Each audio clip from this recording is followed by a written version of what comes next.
Performing arts में हम एक कदम और आगे बढ़ते हैं। हमने म्यूज़िक और डांस कंप्लीट कर लिया, अब हम ड्रामा की ओर बढ़ चुके हैं। द ड्रामा, देखिए आप अपने जीवन में इससे कभी ना कभी तो मिले होते हैं। मैं एग्जांपल देता हूँ। अपने स्कूल टाइम पे आपने या तो पार्टिसिपेट किया होगा या देखा होगा स्टेज पे स्किट्स परफॉर्म की जाती थी। स्किट्स छोटी छोटी होती हैं, शॉर्ट होती हैं स्किट्स। उन स्किट्स में आप नोटिस करिएगा थीम क्या उठाई, इश्यूज़ क्या उठाए जाते थे। अधिकतर स्किट्स में इश्यूज़ रहते थे कि भाई पर्यावरण के रक्षण को लेकर के, या फिर स्किट्स, मोस्टली स्किट्स जो हम करते थे वो उसमें जो भाव रहता था वो कॉमेडी का रहता था, लेकिन मैसेज हम जो कन्वे करते थे वो बहुत मीनिंगफुल हुआ करते थे। जैसे माँ बाप की अनदेखी कर दी गई बच्चों के द्वारा, कंक्लूजन इस पॉइंट पे होता था। या कई बार ऐसा होता था कि आप वेस्ट क्रिएट कर रहे हैं, गंदगी फैला रहे हैं, तो कोई आके आपको सबक या शिक्षा दे जाता था। तो बहुत से ऐसे सब्जेक्ट्स हम उठाते थे और स्किट्स परफॉर्म करते थे इस पर, औरतों की परिस्थितियों पर, पुरुष और स्त्री के संबंधों पर। हंसी आ रही होती थी, बात सही है, दोनों का जो रिलेशन दिखाया जा रहा है, हंसी आती थी शुरू में, लेकिन कंक्लूजन किसी और तरफ होती थी कि वो हमें किसी प्रश्न के साथ छोड़ जाते थे कि ये ऐसा है। ये स्किट्स को आप ड्रामा की कैटेगरी में रख लो। ड्रामा परफॉर्मिंग आर्ट है जिसके तहत आप किसी मुद्दे को लोगों के सामने रख रहे हैं। वो कुछ भी हो सकता है, बीट एनीथिंग, और आपने उसे कहीं से भी उठाया हो सकता है। आपकी कंट्री के स्क्रिप्चर्स जो कि रिलीजियस स्क्रिप्चर्स हैं वहाँ से उठाया हो सकता है। आप जो देख रहे हैं समाज में, हो सकता है आप उसे प्रस्तुत करना चाहते हो लोगों को। आपके जो खुद के विचार चल रहे हैं, हो सकता है आप उन्हें प्रस्तुत करना चाहते हो लोगों के सामने। कुछ भी, आप लोगों को धर्म का, न्याय का पाठ पढ़ाना चाहते हैं, आप लोगों को जेंडर इक्वलिटी बताना चाहते हैं, आप लोगों को बताना चाहते हैं कि अनैतिक क्या होता है, अधर्म क्या होता है, इसके बारे में, तो आप इसके लिए कैरेक्टर्स चुनते हैं, एक स्टोरी लाइन क्रिएट करते हैं। इसे अपीलिंग बनाने के लिए आप म्यूज़िक का उपयोग करते हैं, डांस का उपयोग होता है।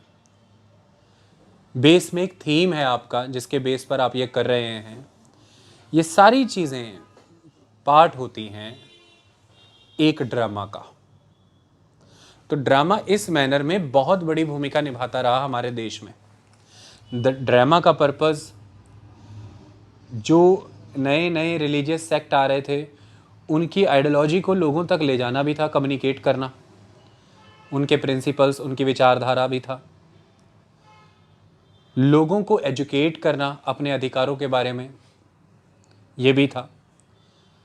आपने बहुत सुना होगा एक कॉन्सेप्ट, नुक्कड़ नाटक परफॉर्म किए जाते हैं। जब भी आप कोई दमन महसूस करते हैं या लोकतांत्रिक रूप में आप कोई आवाज़ उठाना चाहते हैं, आप अपना कोई मुद्दा रखना चाहते हैं। एक मूवी थी हल्ला बोला अजय देवगन की, उसमें इस चीज़ पर बहुत बल दिया गया था कि वो सिस्टम के ख़िलाफ़ आवाज़ उठाना चाहते हैं तो वो फिर वही करते हैं जो अपनी मंडली के साथ मिलकर पहले किया करते थे, नाटक ऑर्गेनाइज़ करते हैं, और उसके बाद वो लोगों तक ये संदेश लेकर के जाते हैं कि सिस्टम इस समय, पॉलिटिकल सिस्टम इस समय कैसे समाज पर अत्याचार कर रहा है, लोग कैसे अत्याचार कर रहे हैं और उनके ऊपर कैसे अत्याचार हो रहा है।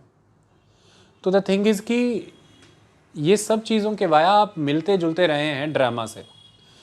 ड्रामा का पर्पज़ आपको आपके अधिकारों के बारे में एजुकेट करना, आपकी रिस्पॉन्सिबिलिटीज़ के बारे में एजुकेट करना, नेशन बिल्डिंग में ड्रामा का कंट्रीब्यूशन रहना, सोसाइटी को बनाने, सोसाइटी को कंफर्टेबली चलाने, एक हार्मनी क्रिएट करने में ड्रामा का यूज़ रहा।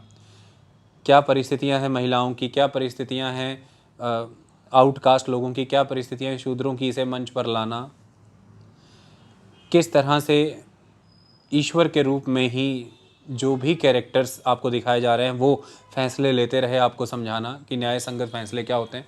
सारी पहलुओं को पकड़ता है ड्रामा, आप तक चीज़ें लेकर के आता है। ओके, उसी के विषय में हम पढ़ रहे हैं।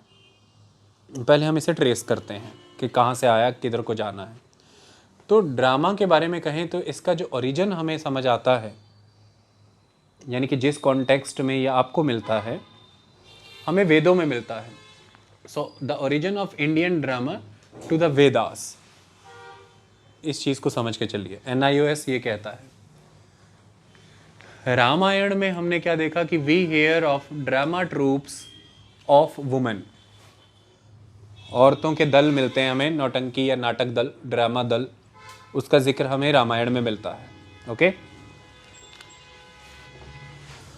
उसके बाद कौटिल्य का अर्थशास्त्र, कौटिल्य माने विष्णुगुप्त माने चाणक्य, उनका जो अर्थशास्त्र है जो संस्कृत में है वो ये बताता है कि mentions musicians, dancers and dramatic shows, तो उसमें भी म्यूजिशियंस का, डांसर्स का, ड्रामेटिक शोज का जिक्र आता है कौटिल्य के अर्थशास्त्र में भी।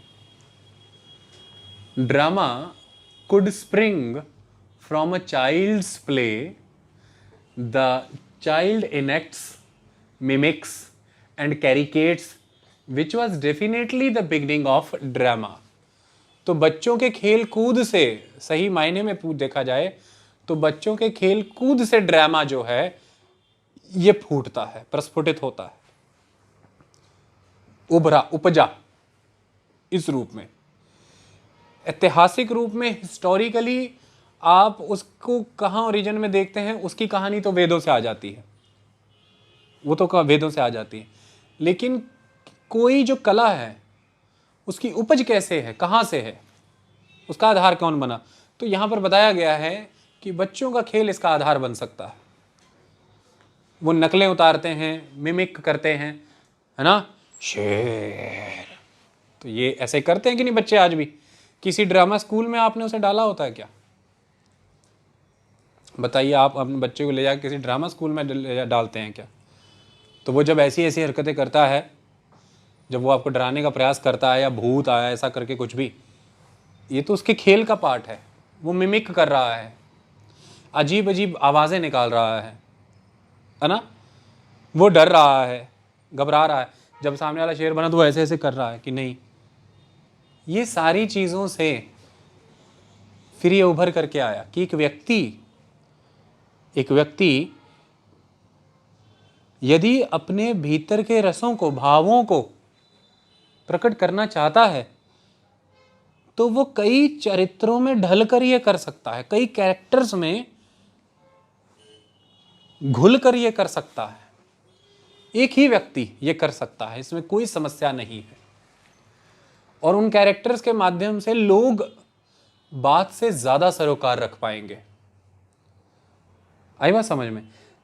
तो अक्सर स्कूल्स में भी आप देखते हैं कि पर्यावरण के रक्षण की बात हो तो बच्चों को ट्रीज की ड्रेस या ट्रीज की फॉर्म में भी दिखा दिया जाता है। आपने सुना होगा, मैं भालू बनूंगा, मुझे पेड़ बनाया है, मुझे बैगन बनाया है, बैगन वाले कपड़े, किसी को गाजर बना दिया, किसी को मूली, कुछ ना कुछ बना देते हैं। तो महत्व बताया जाता है सब्जियों का, महत्व पर्यावरण का, महत्व जीव रक्षण का। वो उस कैरेक्टर में रहते हैं तो ज़्यादा महसूस कर पाते हैं उस चीज़ को।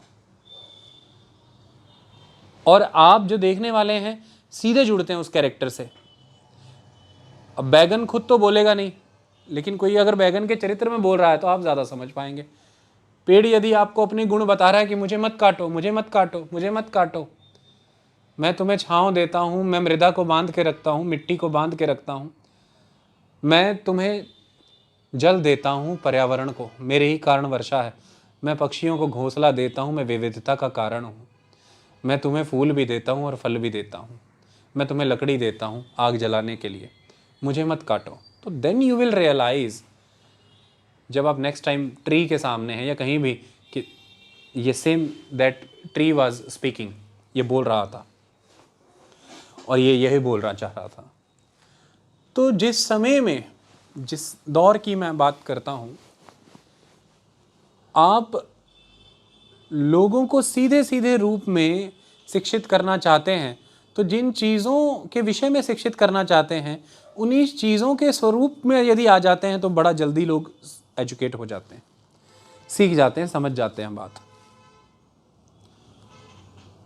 और आप कहना अपनी ही बात चाहते हो, आपके ही विचार हों समाज को लेकर के, लेकिन कैरेक्टर के हवाले से बोलेंगे तो बात ज़्यादा सेटल होती है। जैसे नॉवेल्स, अब वो है तो सोच एक राइटर की, एक अकेले आदमी की, पर नॉवल में 5 to 6 7 कैरेक्टर्स हो सकते हैं। और उस राइटर की सोच हर उस कैरेक्टर के वाया कई तरह की कॉम्पिटिटिव चीज़ें, कॉन्टेस्ट होता होगा उन कैरेक्टर्स में, कई तरह के कॉन्फ्लिक्ट्स होते होंगे, कई तरह की उनमें सहमति भी बनती होगी। सब कुछ करा करके एट द एंड जो कंक्लूजन्स बनती होंगी, आप अपने आप को उन कैरेक्टर्स में पाते होंगे, देखते होंगे किसी ना किसी स्वरूप में। तो व्यक्ति से सीधे वार्तालाप जब आपकी हो रही है, सीधे किसी से आपकी बातचीत हो रही है, तो हो सकता है तब आप पर आपका आपा हावी हो जाए, अहम हावी हो जाए कि मैं गलत नहीं हूं, मैं इसकी बात क्यों सुनूं, मैं इसको क्यों समझूं। ये भी तो गलत हो सकता है। लेकिन जब एक व्यक्ति अपने विचारों को तर्कों के दौर से हर तरह के चरित्रों के वाया आपको दिखाए, तो शायद हो सकता है कि आप में रिसेप्टेंस ज़्यादा हो उस चीज़ को लेकर के, कि अब तो हर तर्क से ये प्रमाणित हुआ कि ये सही था, तो मुझे स्वीकारना चाहिए, मुझे इसे मानना चाहिए। आई बात समझ में? जैसे उदाहरण ही के तौर पर कई चरित्रों के माध्यम से यह सिद्ध होता है कि अधर्म और धर्म का अंतर क्या है। तो कितने चरित्र उपयोग में आए, देखिए, पांडवों के और कौरवों के। तो आपके सामने यह सिद्ध हुआ। लेकिन ऐसा भी तो हो सकता है कि यदि सीधे सीधे आकर के आपके सन्मुख वेदव्यास ये कहते कि ये धर्म है, ये अधर्म है, तो शायद आप उन्हें उनकी निजी सोच मान करके ही त्याग देते, छोड़ देते, कह देते कि नहीं। लेकिन इतने सारे चरित्रों के माध्यम से जब आपके सामने वो सीधे रूप में मंचन हो रहा है चीज़ों का, और आप खुद के आसपास ढलते हुए देख रहे हैं उन चीज़ों को, आप महसूस कर पा रहे हैं, आप समझ पा रहे हैं कि हाँ, ये जो हुआ ये गलत था, तब बदलाव आता है, तब परिवर्तन आता है, तब आप सही इवैल्यूएशन कर पाते हैं कि हाँ, क्या सही था और क्या गलत था। तो ड्रामा एजुकेट करने के लिए, सोसाइटी को रिफॉर्म करने के लिए, सोशल, पॉलिटिकल, इकोनॉमिक इविल्स को ख़त्म करने के लिए, या कई बारी बढ़ावा देने के लिए भी बड़ी भूमिका निभाता है। कई बारी ड्रामा किसी शासक को स्थापित करने के लिए, एक पॉलिटिकल विजन को लोगों तक ले जाने के लिए, और कई बारी एक राजा को प्रजा का संदेश समझाने के लिए भी मंचित किया जा सकता है। तो ड्रामा सोसाइटी के दो एंड्स, एक नियम कानून बनाने वाला, लागू करने वाला, न्याय देने वाला, और दूसरा नियम कानून बनाने वाले को शक्ति देने वाले प्रजा जो पालना कर रहे हैं कानून की, इनके बीच में जहाँ डायरेक्ट चैनल ऑफ कम्युनिकेशन अगर उतना वोकल और ओपन नहीं भी है, वहाँ भी एक थॉट एक्सचेंज का सोर्स बन सकता है, एक्सचेंज ऑफ थॉट का सोर्स बन सकता है। और आपको वह देख करके समझ आ जाए एक राजा के तौर पर कि मैं कितना उदासीन हो गया था अपनी प्रजा के प्रति, और एक प्रजा को समझ आ जाए कि राजा इतने दिनों से एक नीति लेकर के आ रहे थे, हम उनका विजन तक नहीं समझ पाए, उनका विजन ये था, वो हमारे लिए ये करना चाहते थे। हो सकता है उसके बाद उनकी सहमति बन जाए। तो दोनों शायद आपस में एक दूसरे को ये समझा ना पाए, इतना संवाद उनमें हो ही ना, पर ड्रामा शायद इस चीज को, इस डेडलॉक को खत्म कर दे। तो बहुत भूमिकाएं हैं ड्रामा की, इसलिए ही ड्रामा एग्जिस्टेंस में आया। कोई चीज़ एग्जिस्टेंस में क्यों आई, वो ज़्यादा ज़रूरी होती है। तो इसी तरह से ही एग्जिस्टेंस में आई बात समझ में? आप शायद इस तरह से बात ज़्यादा ना समझा पाएँ छोटे बच्चे के रूप में, मुझे भूख लगी है, शायद कोई उतनी तवज्जो ना दे, लेकिन आप कहें मुझे भूख लगी है, नेचुरली वो आपका चेहरे का भाव बदला, आपके एक्सप्रेशन, आपका थोड़ा सा मिमिक स्टाइल, थोड़ा सा एक्ट आपको एक कैरेक्टर में ले गया कि भूख लगी है। लेकिन आप बहुत सेंसिबल है, मुझे भूख लगी है, तो सामने लगेगा ठीक है, ओके, इट्स फाइन। आई बात समझ? हाँ, जरूरी नहीं है कि आप एक्टिंग करके ही कहें, आप कह भी सकते हैं मुझे भूख लगी है, ये कह सकते हैं, बट हमारे नेचुरल बिहेवियर का पार्ट बन जाता है कि हम एक्ट करते हैं। ओके, कि मैं खाना खा के आता हूँ, हम एक्ट करते हैं। क्लियर हुई है कहानी कि कहाँ जा रहे हो घूमने, कैसे, बाइक, तो ये एक्ट हमारे नेचुरल बिहेवियर का पार्ट बनता है, बेटर कन्वे होता है मैसेज, अंडरस्टैंडिंग लार्जर स्केल पर बनती है और मैसेज सटीक रहता है। ओके, यही चीज इन सब कारणों से ये फिर एग्जिस्टेंस में आई और फिर उसे इंस्टीट्यूशनलाइज कर दिया गया, फिर उसे नियमों से बांधा गया, उसके नियम बने, फिर उसमें महत्व आया हर चीज़ का। म्यूज़िक जैसे एंटर हुआ एक टाइम में, डांस एंटर हुआ। आज के समय में देखें मतलब जब लंबे समय से जब से लाइट का कॉन्सेप्ट है तो लाइट्स की बड़ी भूमिका आ गई। आज जब ड्रामा आप देखते हैं, परफॉर्मेंस देखते हैं, कहीं पर भी कोई थिएटर देखते हैं तो lights are playing their role. बहुत डीप रोल है लाइट्स का आज, क्योंकि आप सारा जो माहौल बनाते हैं वो लाइट से ही बनाते हैं। कब सैड बनाया आपने, कब कौन सा रस आप प्रस्तुत कर रहे हैं, ये मैटर करता है। तो चीज़ें फिर उसमें ऐड ऑन होते गई, नियम बनते चले गए। आर्टिस्टों के लिए फिर स्कूल ऑफ थॉट्स बन गए कि क्या कैसे एक परफॉर्मेंस करना है, कैसे नहीं। आगे ड्रामा भी डिवाइड हो जाएगा जा करके, क्लासिकल फॉर्म में ड्रामा, जनता के स्तर पर, आम स्तर पर, पॉपुलर लेवल पर ड्रामा, ये भी बदल जाएगा आगे जाके। लेकिन बुनियादी एग्जिस्टेंस जो मैंने अभी आपसे जिक्र किया कि ड्रामा कई पर्पसेस को सर्व करता है और उसकी नीड फील हुई ह्यूमन को तो वो एग्जिस्टेंस में आया। जैसे नीड फील हुई तो शब्द एग्जिस्टेंस में आए, भाषा एग्जिस्टेंस में आई। नीड फील हुई तो स्क्रिप्ट एग्जिस्टेंस में आई, राइटिंग एग्जिस्टेंस में आई। नीड फील हुई तो म्यूज़िक एग्जिस्टेंस में आया, डांस एग्जिस्टेंस में आया। तो नीड ही हुई तो पर्पज़ ही कुछ हुआ तो ड्रामा भी एग्जिस्टेंस में आया। तो ड्रामा की एक एग्जिस्टेंस है और वो कंप्लीट पर्पस के साथ है, जो कि शायद बहुत ऑर्गेनिक हो सकती है। ओके, इतनी बात क्लियर? तो ये उस सेंस में यहाँ से कहा गया है कि भाई आप यहाँ से इसे स्प्रिंग होते देख सकते हैं, यहाँ से बहता हुआ देख सकते हैं। So drama could spring from a child's play, the child enacts, mimics and caricates, which was definitely the beginning of drama. Okay, since early times mythological stories of war between the gods, goddesses and the devils is known. देवासुर संग्राम के बारे में हम शुरू से ही जानते हैं। देव और असुरों के बीच संग्राम हुआ, देवी देवताओं और असुरों के, राक्षसों के बीच में युद्ध चलता रहता है। इस सेंस में ये स्टोरीज हमें सदियों से पता है। फिर इन स्टोरीज को स्टेज दिया गया, मंच दिया गया, इनका मंचन किया गया। आई बात समझ में? जैसे अगर हम बात करें तो जीवन को भी एक रंगमंच कहा जाता है। जैसे जिस स्टेज पर आर्टिस्ट परफॉर्म करते हैं वो रंगमंच है, यह जीवन भी एक रंगमंच है जिसमें हम सब परफॉर्म कर रहे हैं। और हम सब किस किस रंग में, किस किस रस में परफॉर्म कर रहे हैं, उन रसों में, उन रंगों में हमें रंगने वाला रंगनाथ कहा जाता है। विष्णु को रंगनाथ कहा जाता है, रंगनाथन। ओके, तो आप सब देखा जाए तो एक कैरेक्टर में ही हैं ऑल द टाइम। संतान के कैरेक्टर में है, शिशु के कैरेक्टर में है, पिता के कैरेक्टर में है। All the time you are in character, क्योंकि ईच एंड एवरी कैरेक्टर के साथ एसोसिएटेड है उसकी ड्यूटीज और उसके राइट्स, उसकी ड्यूटीज एंड उसके राइट्स। जब आप कैरेक्टर से बाहर हो जाते हैं फिर कहा जाता है कि you are less to the character, that is a characterless. तो कभी ये वर्ड सुना आपने? It's a very big word. अधिकतर हम इसे इस चीज से जोड़ करके देखते हैं जब कोई आवारागर्दी करता है, लोफरपंती करता है। नॉर्मल लाइफ में आप इसे कैसे सुनते हैं? जब कोई लड़कियों को छेड़ता है या कुछ भी, जब महिलाओं के लिए भी सुन लिया जाता है।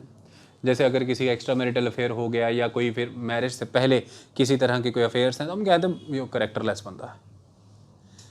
क्या कहना चाह रहा है ये क्या विचार है? ये क्या आपने कभी सोचा? ये विचार ऐसा है कि जैसे सोसाइटी का मेंबर होने के नाते आपको सर्टेन नॉर्म्स और रूल्स के तहत बिहेव करना है। मतलब आपसे कुछ बिहेवियरल एलिमेंट एक्सपेक्टेड है।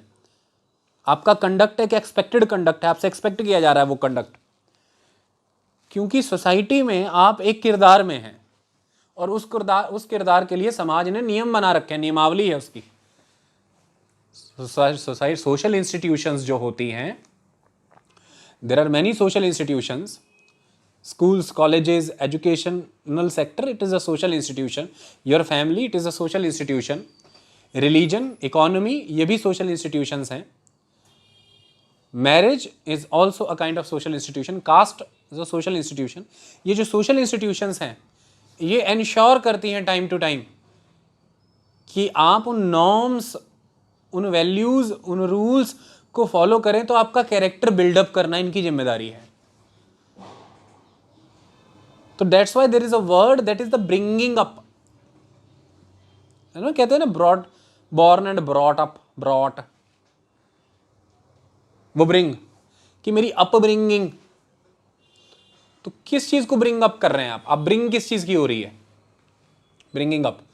आपको तो नीचे, आप छोटे कद के थे, आपको तो ऐसा नहीं है, तो आपके बाल पकड़ के आपको खींचा गया स्प्रिंग की तरह और आपको ऊपर उठा लिया गया.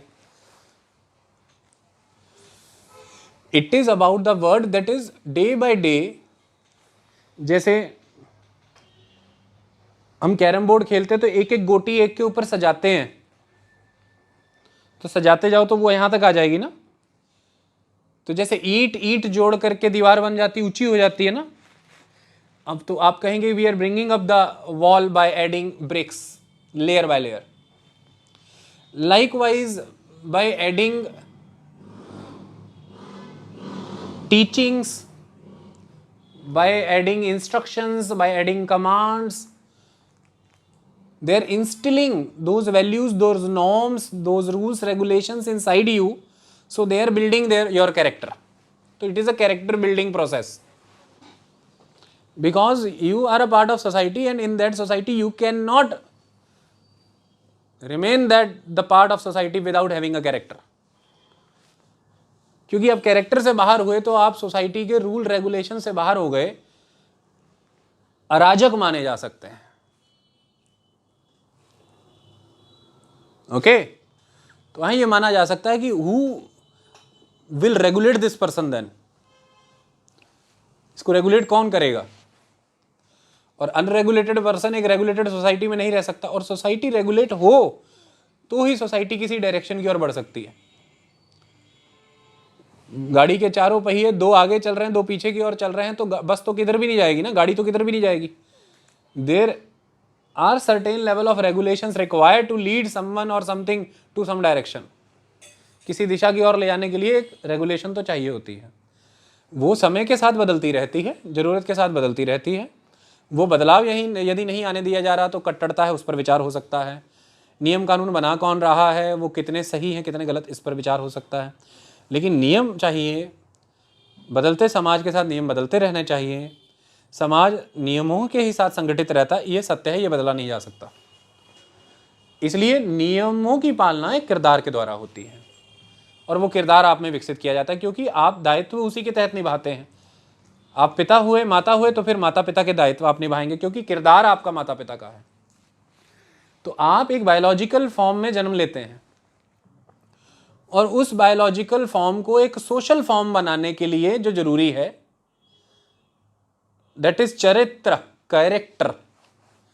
तो आपको उस कैरेक्टर में डालेंगे. देखिए, आपने एक बायोलॉजिकल फॉर्म में जन्म लिया, so there are many biological form, trillions of biological forms on this platform of nature, प्रकृति के इस पटल पर. तो बेअंत बायोलॉजिकल फॉर्म्स हैं, पर प्रकृति के इस पटल पर जो बेअंत बायोलॉजिकल फॉर्म्स हैं, उन्हें एक सामाजिक पटल पर जीना है, एक सोशल प्लेटफॉर्म पर लाइफ लीड करनी है. तो इसलिए आपका उस प्रकृति के पटल पर बायोलॉजिकल फॉर्म पे जो अब अवतरण हो गया, जन्म हो गया आपका, जो उससे आपकी यात्रा हो रही है सामाजिक समुदाय का हिस्सा बनने, मतलब समूह का हिस्सा बनने की यात्रा. और वो वहां से यहां का ट्रांजिशन ही जो है वो कैरेक्टर के वाया होता है. कैरेक्टर में जब आते हैं तब आप सोशल बीइंग होते हैं, और जब नहीं तो तब आप लिविंग बीइंग तो हैं ही हैं. लिविंग बीइंग होने से तो मना नहीं किया किसी ने, वो तो आप ऑलवेज हैं. लिविंग बीइंग तो सारे ही हैं.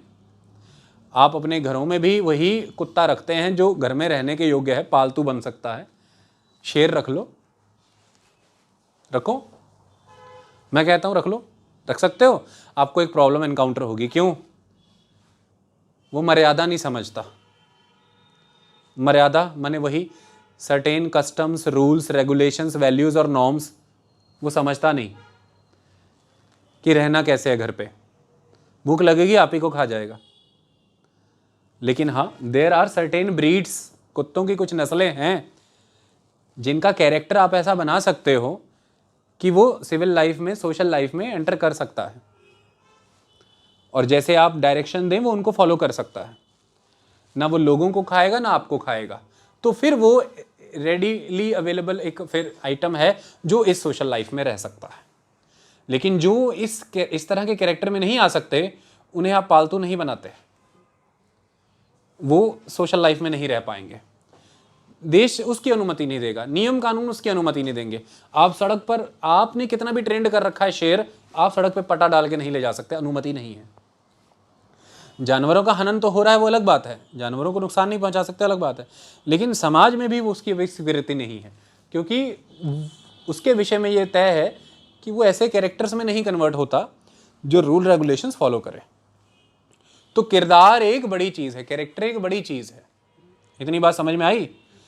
इसी तरह से ये कैरेक्टर्स की मदद से समाज के क्या रूल्स हैं, नॉर्म्स हैं, वैल्यूज हैं, क्या होने चाहिए, क्या छोड़ देने चाहिए, अब कौन पुराने हो चुके, दकियानूसी हो चुके, कौन से अपना लेने चाहिए, ये सब आप तक पहुंचाने के लिए ड्रामा एक महत्वपूर्ण मंच होता है। ड्रामा एक महत्वपूर्ण जरिया है, ये एक important way of communication, education.